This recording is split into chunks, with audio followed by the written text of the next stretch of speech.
ملتان ہوں، ایک خطۂ بے مثال، مرقع حسن و جمال، ایک تہذیب لازوال، مسکن اہل کمال، سدا آباد سدا خوشحال، جائے امن و امان، شہروں کا سلطان۔ میری ابتدا کے بارے میں تاریخ خاموش ہے، کہے بھی تو کیا، اس نے خود میرے سامنے چلنا سیکھا۔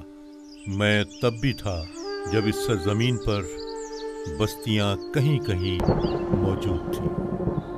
وقت کے تھپیڑوں، آپس کی لڑائیوں، سیلاب کی تباہیوں اور موسموں کی یلغار نے انہیں تاراج کر دیا، لیکن میں ڈٹا رہا، فتح یاب رہا۔ ہڑپا اور موہنجو داڑو کی طرح میں نے ہار نہیں مانی۔ راوی اور چناب کی موجوں نے کئی بار میرے سر پر سے گزرنے کی جسارت کی، لیکن میں قائم رہا اور قلعے کی دیوار سے سر پٹکنے والے دریا کو کئی کوس پیچھے ہٹنا پڑا۔ تاریخ میں شاید ہی کوئی اور مثال ہے کہ کسی شہر نے ایک دریا کو پسپا کر دیا۔ ملتان تاریخ دنیا کا وہ خطہ ہے جو لاکھوں سال سے آباد ہے۔ ایک زمانے میں یہاں پر جب طوفان نو آیا تو اس وقت بھی اس خطے کا وجود بتایا جاتا ہے۔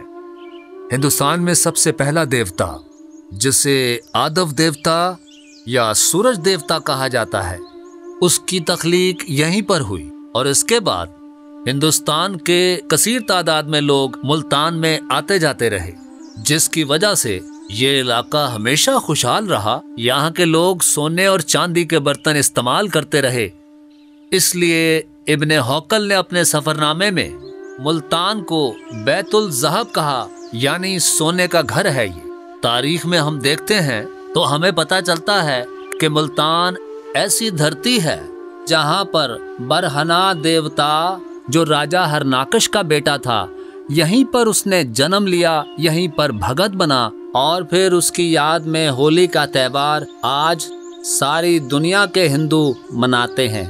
تاریخ ہم پڑھتے ہیں تو ہمیں اندازہ ہوتا ہے کہ ملتان قدیم زمانے سے یہاں پر لوگوں کی آمد و رفت کا مرکز رہا ہے۔ یہ شاندار ماضی صرف ایک حوالہ ہے میرے شاندار ماضی کا۔ بڑائی کا تعلق محض عمر سے ہرگز نہیں، بزرگی کسب کمال سے آتی ہے۔ میرے باسیوں کو یہ فخر حاصل ہے کہ جب روم، قاہرہ، دمشق اور بغداد جیسے شہر محض جنگل بیابان تھے، یہاں کپاس اور نیل کی کاشت ہوتی تھی۔ یونانیوں کے سپہ سالار نے کپاس دیکھ کر لکھا کہ یہ وہ ملک ہے جہاں اون پودوں پر پیدا ہوتی ہے۔ اس زمانے میں یہاں سے سامان تجارت راوی، چناب اور سندھ کی آبی گزرگاہوں کے ذریعے دیبل کے راستے سری لنکا، بنگال اور مشرق وسطیٰ تک جاتا تھا۔ تاریخ کے دھارے کے ساتھ ساتھ میرے اس سفر کا نہایت اہم موڑ محمد بن قاسم کی آمد اور اس کے بعد اسلام کے فروغ کے ساتھ شروع ہوا۔ اللہ اکبر، اللہ اکبر۔ یہ اس خطے میں رونما ہونے والی پہلی بنیادی تبدیلی تھی جس نے تہذیب، ثقافت، فن تعمیر، غرض ہر شعبے کو متاثر کیا۔ ملتان پاکستان کی ایک سینٹر جگہ ہے، اور ہم یہاں ملتان میں بیٹھ کر اس وقت سی پیک بنا رہے ہیں، اور اس سی پیک سے ہم نہ صرف پاکستان کو فائدہ ہوگا بلکہ ہماری سینٹرل ایشیا کو، افغانستان کو اور ادھر ادھر ساری ہماری جتنی ریاستیں ہیں ہماری گوادر پورٹ سے فائدہ اٹھائیں گے۔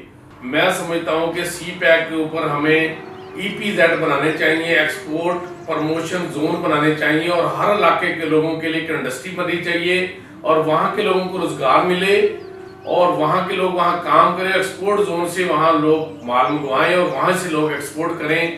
اس سے پاکستان کے لوگوں کو روزگار ملے گا.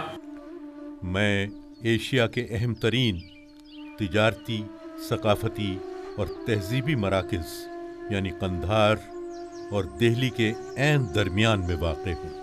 یہ بے مثال محل وقوع مجھے ایران و عرب, وسط ایشیا اور ترکستان سے آنے والے قافلوں کا بر صغیر میں پہلا پڑاؤ بنا دیتا ہے. صدیوں سے اہل علم, ہنرمند, دستکار اور صوفیاء اسی راستے سے بر صغیر میں داخل ہوتے تھے. میرے باسیوں کے حسن سلوک اور قدردانی کی وجہ سے بہت سے لوگ آگے جانے کی بجائے یہیں بس جاتے تھے. یہ لوگ اپنی زبان, تہذیب, ہنر اور فنون اپنے ساتھ لاتے.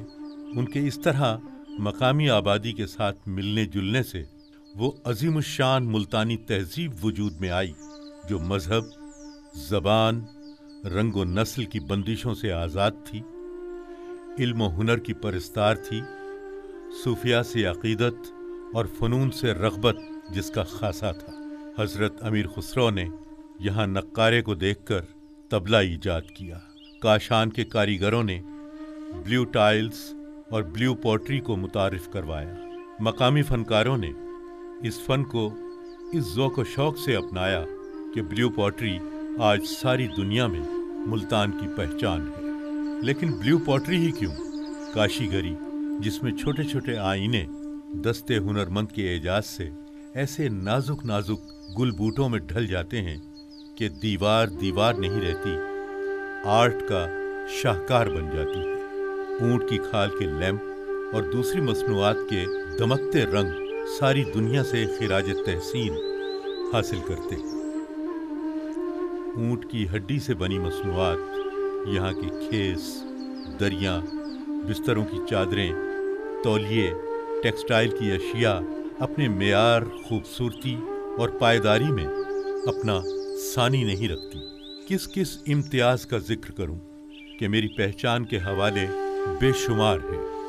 سوزن کاری کے گل بوٹوں میں, سلما ستارے کے کام کی جھلمل میں, مٹی کے برتنوں کی مہک میں, چاندی کے زیورات کی چمک میں, خسوں کی کڑھائی کی دمک میں اور چنری کے رنگوں کی دھنک میں سانس لیتا ہوں. رنگوں کا یہ شعور یہاں کی دھرتی سے ابھرا ہے.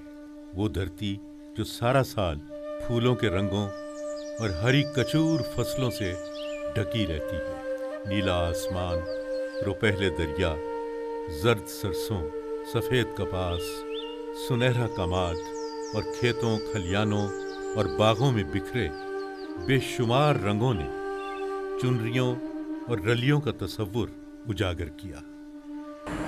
اس وقت ملتان پورے پاکستان میں کاروباری حساب سے ایک اہمیت کا حامل ہے اور یہاں پر میں سمجھتا ہوں کہ ملتان چیمبر آف کامرس نے بھی اس سلسلے میں اپنا خاصا اچھا کردار ادا کیا ہے. اور سی پیک کے حوالے سے میں بھی سمجھتا ہوں کہ ملتان کی جو اہمیت ہے وہ اس کے پاکستان میں سینٹرل میلے وقوع کی وجہ سے بہت اہم ہے. یہاں انٹرنیشنل ایئرپورٹ کا قیام, انٹرنیشنل ٹریڈ میں, اور ملتان اسٹیڈیم جو ہے وہ بہت ہی زبردست ہے. اور میں یہ سمجھتا ہوں کہ پی ایس ایل کے میچز یہاں ہونے چاہیے. اس سال نہیں تو اگلے سال P S L matches Multan stadium میں ہونے چاہیے. میری زمین اپنے خمیر میں مہمان نواز اور متواضع ہے. دنیا کی ہر فصل, ہر پودا کہیں سے لا کر یہاں لگا دیا جائے, یہ زمین اسے اپنا لے گی. بنگال کا مالدہ, لکھنؤ کا رٹول, بلوچستان کی کھجور, خربوزے, تربوز, کنو, مالٹے, لیچی, اسٹرابری اور فالسا. غرض کون سا پھل, کون سی سبزی اور کون سی فصل ہے جو اس دھرتی پر بکثرت پھل پھول نہیں رہی. اسی لیے میری زمین کے ایک باسی نے کہا کہ وہ سب جو پاکستان میں ہے وہ میرے